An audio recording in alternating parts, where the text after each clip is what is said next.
ഇന്ന് വളരെ മനോഹരമായ ഒരു ചെറുകഥയാണ് പരിചയപ്പെടുത്തുന്നത്. ചെറുകഥയുടെ പേര് മരപ്പാവകൾ. എഴുതിയത് കാരൂർ നീലകണ്ഠപിള്ള. മുറ്റത്തു ചെന്നു നിന്ന എന്യൂമറേറ്റർ 312 ആശാരിപ്പറമ്പിൽ എന്ന് തന്നോട് തന്നെ പറഞ്ഞിട്ട് ഉച്ചത്തിൽ ചോദിച്ചു, ഇവിടെ ആരുമില്ലേ? ഓല കുത്തിമറിച്ചുണ്ടാക്കിയ മുറിയിൽ നിന്ന് ഒരു സ്ത്രീ തിണ്ണയിലേക്ക് ഇറങ്ങി വന്നു. ഉമ്മിണിയെന്നാണോ പേര്?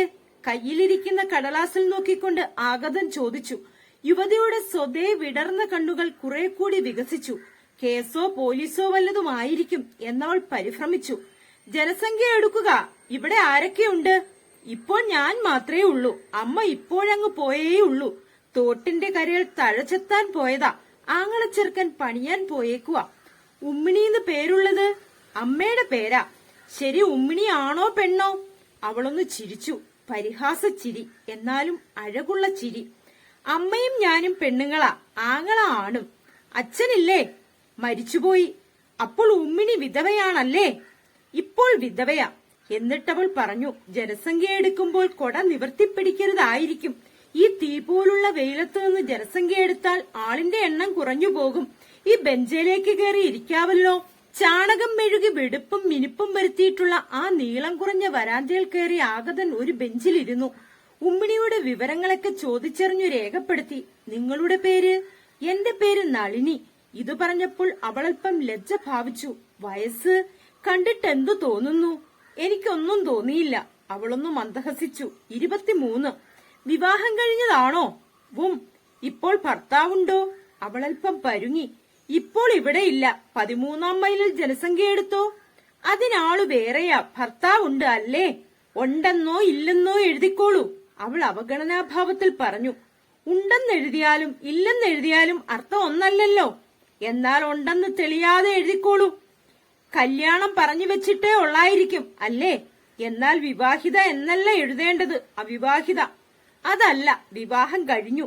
അവൾ തലയുടെ പുറകുവശം ചൊറിയുകയും അതോടെ നീണ്ടതും എണ്ണമയമില്ലാത്തതിനാൽ മുഷിഞ്ഞതുമായ മുടി അഴിഞ്ഞിഴഞ്ഞു വീഴുകയും അത് അവളുടെ സുന്ദരരൂപത്തിന് ഒരു ഭംഗിയുള്ള പശ്ചാത്തലമായി ഭവിക്കുകയും ചെയ്തു. ഭർത്താവുണ്ട്. ഭർത്താവില്ല താനും. ഉപേക്ഷിച്ചു അല്ലേ? അപ്പോൾ വിഭർത്തൃക. ആ വാക്ക് കേട്ടിട്ട് എഴുതാമെന്ന് തോന്നുന്നു. ഒന്നുകൂടെ കേക്കട്ടെ. വിദർഭ. അതുപോലെ ഒരു കുഴഞ്ഞ കേസായി ഇതും. പക്ഷെ ഉപേക്ഷിച്ചതല്ല. ഉപേക്ഷിച്ചതിൽ പിന്നെ എന്തിനാ ആഴ്ചതോറും അയാൾ ദൂതാളിനെ പറഞ്ഞു വിടുന്നത്? നിങ്ങൾ ഉപേക്ഷിച്ചതായിരിക്കും. ഞാൻ ആദ്യം അപേക്ഷിക്കാനും പോയില്ല, പിന്നെ ഉപേക്ഷിക്കാനും പോയില്ല. എന്താ വേണ്ടതെന്നാൽ അങ്ങനെ എഴുതിക്കോ. നിങ്ങൾക്കല്ലേ ഒക്കെ അറിയാവുന്നേ. എനിക്ക് നിങ്ങളുടെ ഭർത്താവിന്റെ കാര്യമൊന്നും അറിയാൻ വയ്യ. നിങ്ങൾ പറയുന്നത് എഴുതാം, ഭർത്താവുണ്ടെന്ന്. അതാ നല്ലത്. നല്ലതും ചീത്തയും എഴുതാനുള്ള പുസ്തകമല്ലിത്, നേരെഴുതാനുള്ളതാ. ഞാൻ പറഞ്ഞതാ നേര് എന്ന് പറഞ്ഞിട്ട് അവൾ തലമുടി പുറകുവശത്ത് കെട്ടിവെച്ചു. അനാവശ്യമായി ആ പ്രവൃത്തി അയാൾ നോക്കിക്കണ്ടു. പ്രസവിച്ചതാണോ?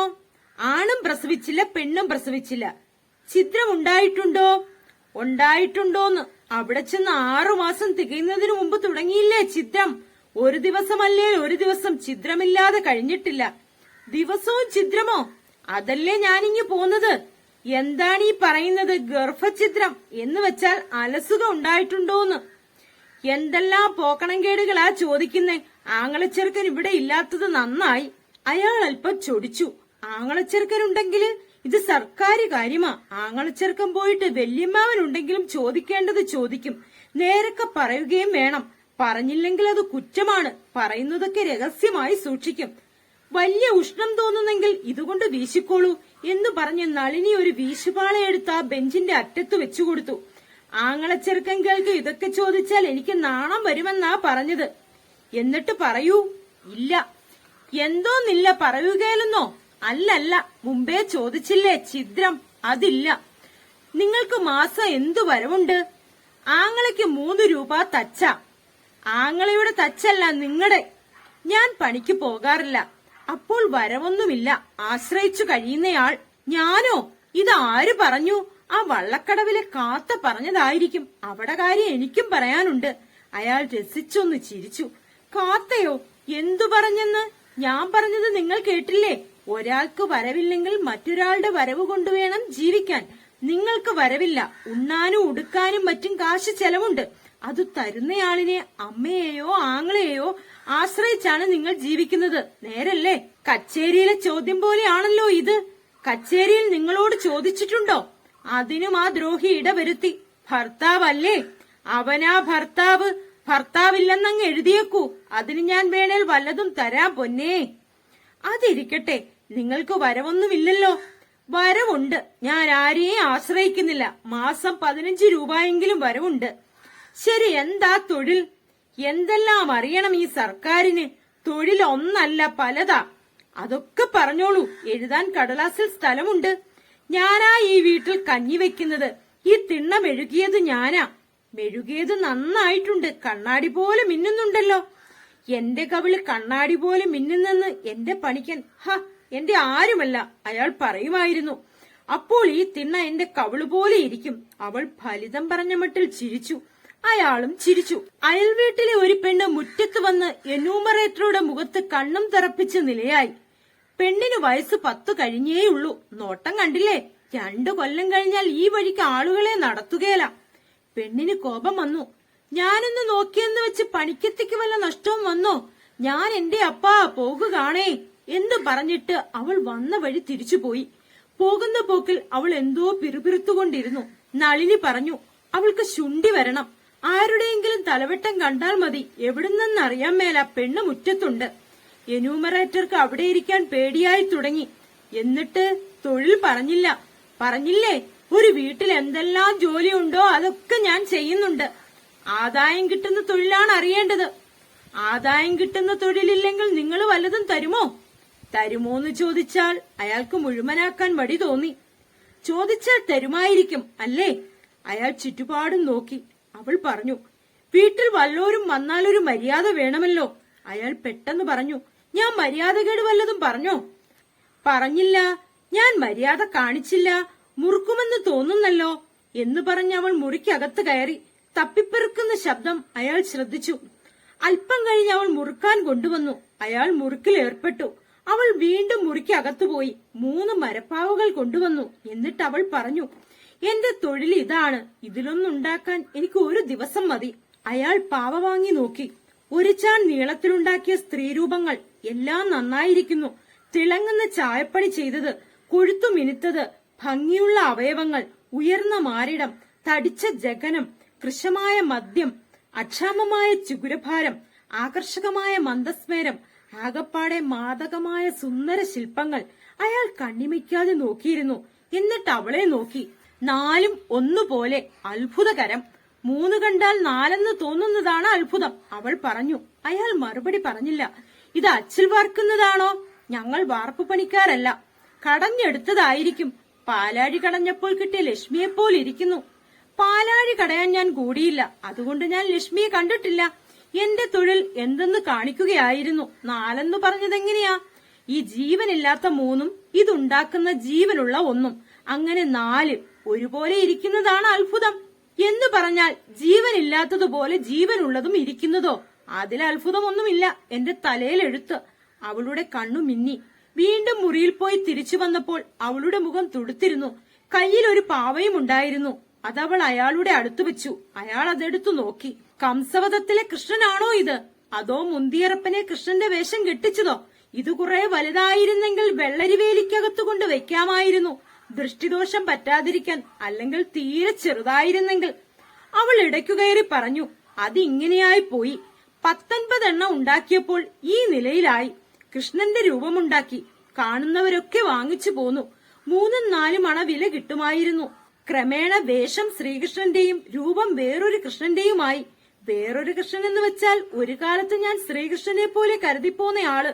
അയാളുടെ കാര്യം ഓർക്കുമ്പോൾ എനിക്ക് കലി വരും. പാവയുണ്ടാക്കി കഴിയുമ്പോൾ അയാളെ പോലെ ഇരിക്കും. എന്റെ കോപം മുഴുവൻ പാവയുടെ മുഖത്തും. ഒടുവിൽ ആളുകൾ പാവ മേടിക്കാതെയായി.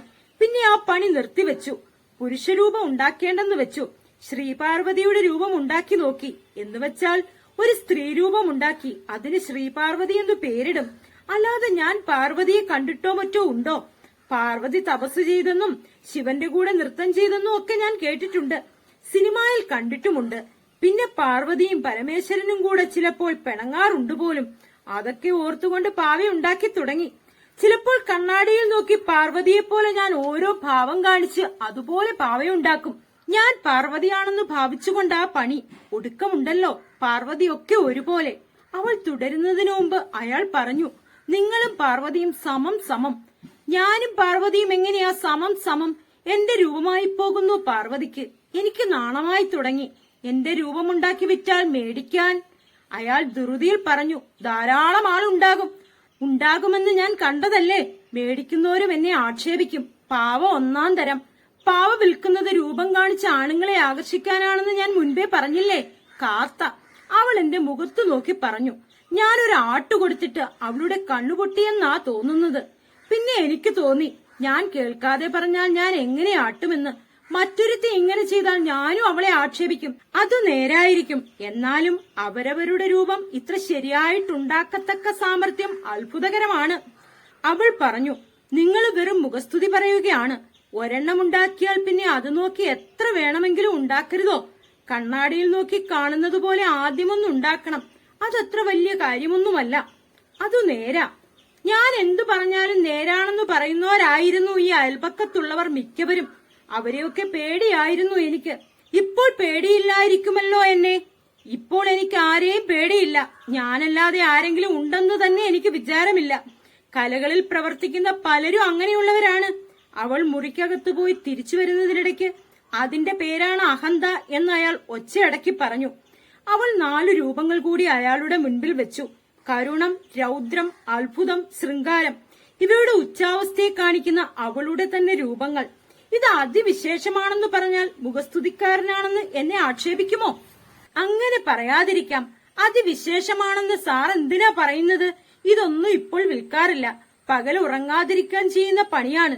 എന്നെങ്കിലും ഒരിക്കൽ ഇതിന് ആവശ്യമുണ്ടാകും. എന്നെ കാണാത്തവരുടെ കയ്യിൽ ചെല്ലുമ്പോൾ ഇത് തേവിടിച്ചിയുടെ പരസ്യമാണെന്ന് പറഞ്ഞ് അവർ ആക്ഷേപിക്കില്ലെന്ന് എനിക്കറിയാം. ഒരു തൊഴിലറിയാം, നല്ലപോലെ ചെയ്യാം. അതിൽ നിന്ന് ആദായം കിട്ടാൻ മാർഗമില്ലെന്ന് വരുന്നത് കഷ്ടമാണേ. നിങ്ങൾ എന്തിനാ അപവാദത്തെ ഭയപ്പെടുന്നത്? ആളുകൾ എന്തെങ്കിലും പറയട്ടെ. ഒരു പാവിക്ക് 1 രൂപ ഏത് പൊട്ടക്കണ്ണനും തരും.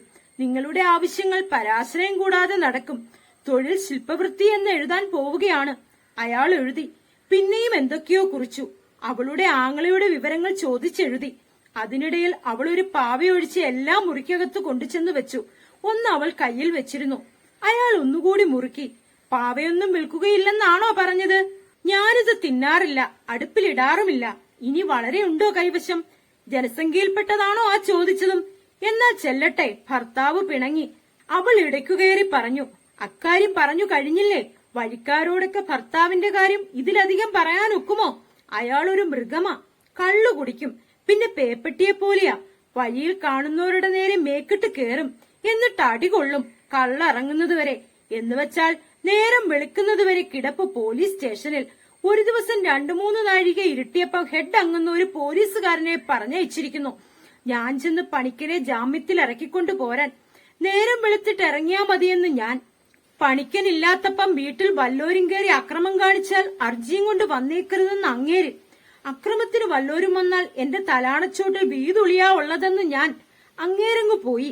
2 നാഴിക കൂടി കഴിഞ്ഞപ്പോൾ ആമ്പറന്നോൻ ആടിയാടി വന്നു കയറി. ഞാനൊന്നും ചോദിക്കാനും പറയാനും പോയില്ല. നേരം വെളുത്തപ്പോൾ ഞാൻ പറഞ്ഞു, വീട്ടിലൊന്നു പോവുകയാണ്. എന്തിനാ പോണേ എന്ന് അയാള്. ഇവിടെ താമസിച്ചാൽ ഞാൻ വല്ലോരെയും വീതുളി കൊണ്ട് കൊന്നേക്കും. അതുകൊണ്ട് പോകുകാന്ന് ഞാൻ പറഞ്ഞു. എന്റെ കൈ അന്നേരം പുളി പറിക്കാൻ പോകുകയും മറ്റുമില്ലെന്ന് ആ മൃഗം എടുത്ത വാക്കിൽ പറഞ്ഞു. ഈ മൃഗത്തിന്റെ കൂടെ പാർക്കാൻ ഞാനില്ലെന്ന് പറഞ്ഞ് ഞാൻ റോഡിൽ വന്നു ബസ് കയറിയിങ്ങു പോന്നു. പിന്നെയുണ്ട് പറയാനറയ്ക്കുന്ന കഥകൾ. അവൾ നിർത്തിയപ്പോൾ അയാൾ എഴുന്നേറ്റു. ഇത് വേണമെങ്കിൽ ഇരിക്കട്ടെ എന്ന് പറഞ്ഞവൾ പ്രതിമ നീട്ടി. അയാൾ സന്തോഷപൂർവ്വം വാങ്ങി നോക്കി. രൗദ്രഭാവത്തിലുള്ള അവളുടെ പ്രതിമ. അത് കണ്ട് അയാളുടെ മുഖത്തെ പ്രസാദം മങ്ങി. എങ്കിലും നന്ദി പറഞ്ഞിട്ട് അയാൾ ഒരു കടലാസു കഷ്ണം അവിടെ വെച്ചിട്ട് പറഞ്ഞു, ഇത് നോക്കൂ. അവൾ നോക്കി. അവളുടെ രൂപം അയാൾ വരച്ചിരിക്കുന്നു. അവൾ ശ്രദ്ധിച്ചു നോക്കി. ഈ പറഞ്ഞിരുന്ന നേരത്ത് ഇത് വരച്ചത് അത്ഭുതം തന്നെ. ആ പ്രതിമ ഇങ്ങി തന്നേക്കൂ എന്ന് പറഞ്ഞിട്ട് അവൾ അകത്തുപോയി. പാർവതി തപസ് ചെയ്യുന്ന അല്പം വലിയ പ്രതിമ കൊണ്ടുവന്ന ആ ചിത്രകാരന് സമ്മാനിച്ചു. അയാൾ അത് ആനന്ദവും നന്ദിയും സ്ഫുരിക്കുന്ന ഭാവത്തോടെ വാങ്ങി. എന്നാൽ ചെല്ലൂ എന്ന് പറഞ്ഞ് അവൾ മുറ്റത്തേക്കിറങ്ങി. അയാൾ അടുത്ത വീട്ടിലേക്ക് നടന്നു. അയാളുടെ ഹൃദയത്തിൽ വീണക്കമ്പി മീട്ടിയാലുണ്ടാകുന്ന നാദം പ്രതിധ്വനിച്ചുകൊണ്ടിരുന്നു.